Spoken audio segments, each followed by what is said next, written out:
ஐயோ போச்சே. இப்போ வந்து நம்ம 1040 தான் ஊற்ற போகிறோம். 2040 தான் ஊற்றிட்டு இருந்தோம். இது வந்து கொஞ்சம் நல்லா இருக்கும் அப்படின்னு சொன்னனால இது கொஞ்சம் ட்ரை பண்ணி பார்க்கலான்னு. ஆனால் ரேட்டு பாருங்களேன், 950 ரூபா. ஓரி காடி 50 ரூபா கம்மி பண்ணா. ஆனால் ஆன்லைனில் செக் பண்ணி பார்த்தா 600 ரூபா 650 ரூபாய்க்கு இருக்கு. டிஃப்ரென்ஸ் எப்படி இருக்குன்னு தெரியல. அடுத்தது ஃபில்ட்ரு. இங்கே வாங்கினேன். இந்த ஃபில்டருக்கு எதுக்கு 250 ரூபா போட்டிருக்கான்னு எனக்கு இன்னும் தெரியல. இது என்னோட பழைய ஃபில்ட்ரு. ஆனால் தயவு செஞ்சு நீங்கள் ஆயில் மாற்றும் போது ஆயில் ஃபில்ட்ரு சேர்த்து மாற்றிக்கோங்க. டூப்ளிகேட் வந்து வெறும் 50 ரூபா தானோம்னா நம்ம அந்த காஸ்ட்டை பார்த்துட்டு வேஸ்ட் பண்ண வேணாம். மூடி நல்லா க்ளீனாக துடைக்கணுங்க. இங்கே பாருங்கள், இந்த டஸ்ட் எதுவுமே இல்லாத மாதிரி நல்லா க்ளீனாக துடைக்கணும். என்னடா கிரீஸ் டப்பா எப்படி வச்சோம்? இந்த டைலாக் எதுக்கு இப்போ? ஆயில் டப்பா வச்சிருப்பேன். அடா பாவி டேய், அது நல்லா டைட்டா மூடுறா. லாஸ்டா நம்ம ஆயில உள்ள ஊத்த போறோம்.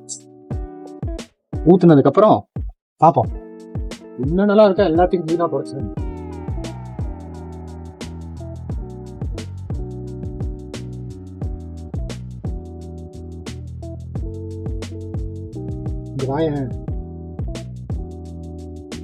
இதுல ஒரு வாஷர் இருக்கு. இது பத்திரமா இருக்கான்னு பாத்துக்குங்க. எல்லாத்துக்கும் வாஷர் ரொம்ப தேவை, ஆயில் லீக் ஆகாம இருக்கிறதுக்கு.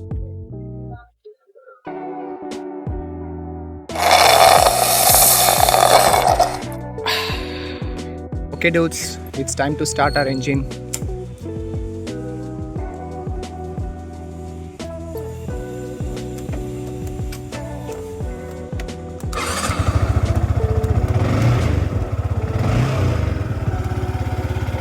கரெக்டாக 38,000 கிலோமீட்டரில் மாற்றிருக்கோம்.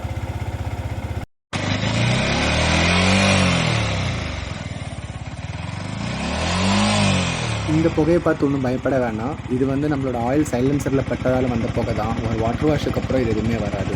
இந்த ஆயிலோட ஃபீட்பேக் வந்து நான் வண்டி ஒரு 1000 கிலோமீட்டர்ஸ் ஓட்டிட்டு அதுக்கப்புறம் அதுக்கு ஒரு வீடியோ அப்டேட் பண்ணுறேன். ஆயில் சேஞ்ச் பண்ணதுக்கப்புறம் நட்டு போல்ட் எல்லாம் டைட்டாக போட்டிருக்கீங்களா பார்த்துட்டு உங்களோட வண்டி ஓட்ட ஆரம்பிச்சுக்கோங்க. யூஸ்ஃபுல்லாக இருந்தால் அப்படியே சப்ஸ்கிரைப் பண்ணிடுங்கப்பா.